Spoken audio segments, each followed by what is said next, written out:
Ready. Play.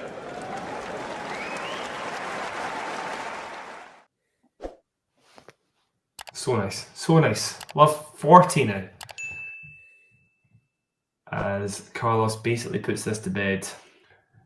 He's so good in this court, honestly. So good. And drop shot, yeah. if Sinner doesn't beat him, does Rune have a chance if he gets through? No, I think it's gonna be a final in the semis. Like really hard for me to see someone winning that. Yeah. I guess they're not gonna have a break after the semi, so maybe if Alcaraz play for like 3.5 hours, and stuff, maybe. But The match that Carlos put on against Medi in the final last... It was a neck cord to finish. The match that Carlos played against Medi in the final last year was just... It was honestly potentially one of the best performances I saw all year. Just the way he executed from start to finish was incredible. So I do wonder if there is a final, if it would be as one-sided as that, even though the conditions obviously favour Alcaraz in many ways. I think I'd rather see a Carlos Rune final than Carlos Medvedev. Oh, for sure. I mean, I said at the beginning of the season that like this is one of my wishes for 2024 to get a slam final between two of the three, Alcaraz, Sinner, Rune. An ATP 1000 final between two of the three is actually something we have not seen yet either, right? We've had Sinner playing Davidovich Fokina, we've had Sinner playing Medvedev in ATP thousands. Alcaraz, of course, has played like a lot of players, but like Zverev, Djokovic as well. Rune has only played Djokovic, Medvedev, and Rublev, I guess. We've had a Rune Sinner semi-final at the 1000 level. Semi-finals, of course, a couple of times by Alcaraz and Sinner. But yeah, like even an ATP 1000 would be just getting closer to that goal. So I would love to see it. Rune against either Alcaraz, Sinner would be my dream final here, but I don't think Holger would win that. So Tommy Paul, is waiting the winner. Yeah. Tommy Paul waits the winner. Yeah. Of Rune Medvedev. Rune, yes. Sorry, Rune Medvedev. Yeah. And not to give just not to forget about Tommy Paul. He absolutely can make the final here. I just don't think he's going to win it. Especially against Sinner. Against Alcaraz, maybe he has a shot. He's troubled him before a lot of times. But again, Indian Wells Alcaraz. It's like kind of Indian Wells Alcaraz and 2024 Sinner. And both of these players are very tough to stop. No more secrets. Semis soon. He says on the camera lens. Oh, okay. Oh, because he wrote N, but nobody quite understood what he meant by N. See. Yeah. People thought maybe joked saying he meant Nardi. It's Nardi. But now people are suggesting Netflix. I don't know. Maybe. No more secrets then. So maybe it is the Netflix then he was referring to. That's funny. Because he's got a Netflix documentary being made this year, but I guess it's for next year. No, I didn't know that actually. Yeah. Interesting.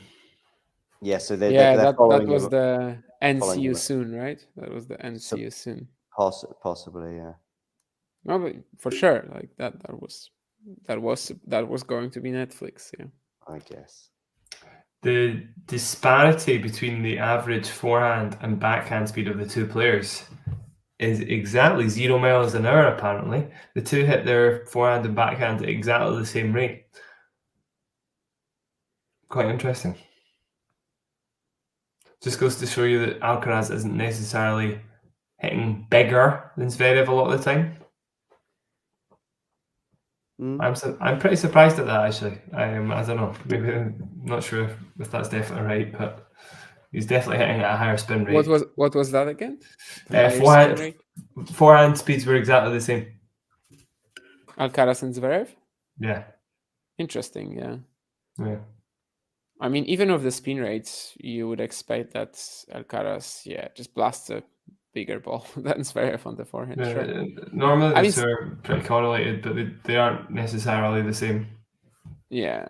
I mean, Zverev definitely plays a lot like off the Alcaraz pace here, but in this match, yeah, I mean, I don't really remember him hitting any big forehand honestly today. So Yeah, no, yeah.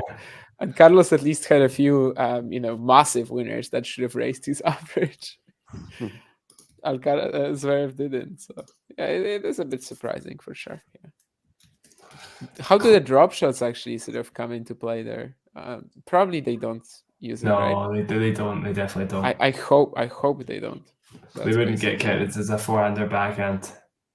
Are you suggesting that the forehand speed average for Carlos went down for a couple of 20-mile-an-hour drop shots? I hope not. I hope not. Surely not. Surely not. At this point, I'm expecting anything from the stat tracking authorities of tennis. I mean, I'm not sure who I'm more impressed with right now, Carlos or Lance. The real winner, really. The real winner in Indian Wells was Lance. By the way, I don't know if you guys saw that, but apparently the Lance is actually like hired by the tournament every year. Is he? Oh, okay. Like he's actually a beekeeper. You can show a tweet from Christopher Clary if you want to. Yeah, sure. I think he tweeted that. Although I think he tweeted a screenshot as well, so I don't know how much we're going to see on the screen. Mm-hmm. But basically, it says that Lance Davis has worked with the tournament for approximately 7 years. He works with the tournament on a year-round basis as needed and has been out a few times to this year's event to help with other beekeeping needs around the grounds. Use the vacuum that filters the bees into a live catch cage, a natural and humane way to remove them from the site. And then there's like more, and it's like BS from the tournament PR. Okay, I see it now. Right, it's been a good bee stream, but I think this is probably time for me to say goodbye. Do it. I'm going to probably just catch Carlos's on-court interview, and then I'm going to join Andre for Medvedev Rune. Is that a step too far for you, Damien? I don't know. I mean, I feel okay, but if you're asking me whether I feel like doing it at the same time, probably not really. Just chill. Just chill. Andre can do it. I'd probably just chill and watch that plus Berrettini Cazò. Like, I still want to watch both matches, but I wonder if it won't be just better to do it in my bed, just watching that. Guys, you can disappear. I'm just going to listen to Alcaraz's chat. Sure. Hi, John. Peace. Like, Peace. Yeah, exactly. Like Lance Davis. Steve Wilson.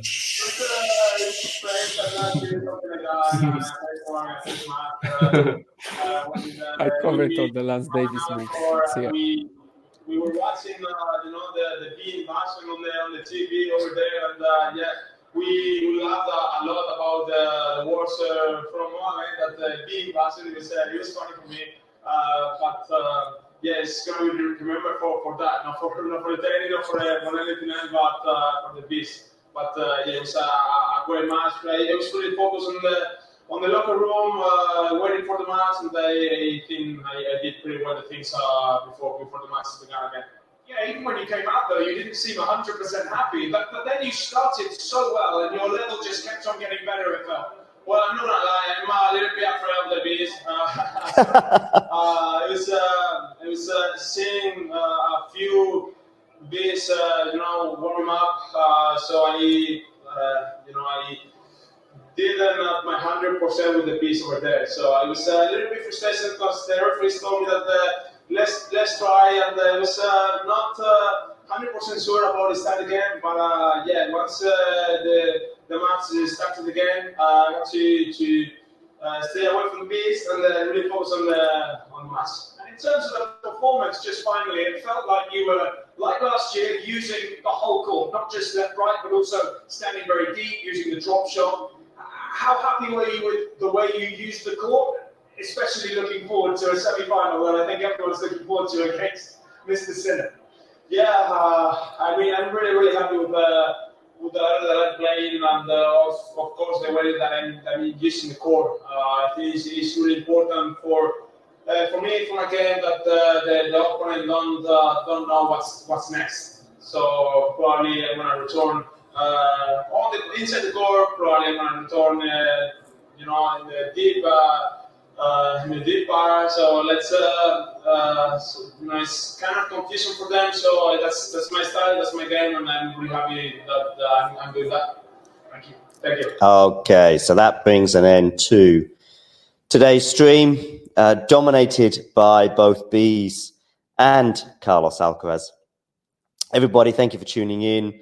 We're still one short of 6.5K, but by the way, we have one more stream to come, which is the match between Holger Rune and Daniel Medvedev. Andre and I will be commentating on that. So, yeah, see you there in a few minutes. If you enjoyed this video, make sure you hit that like button. Don't forget to subscribe and click that notification bell so you don't miss out on all things tennis.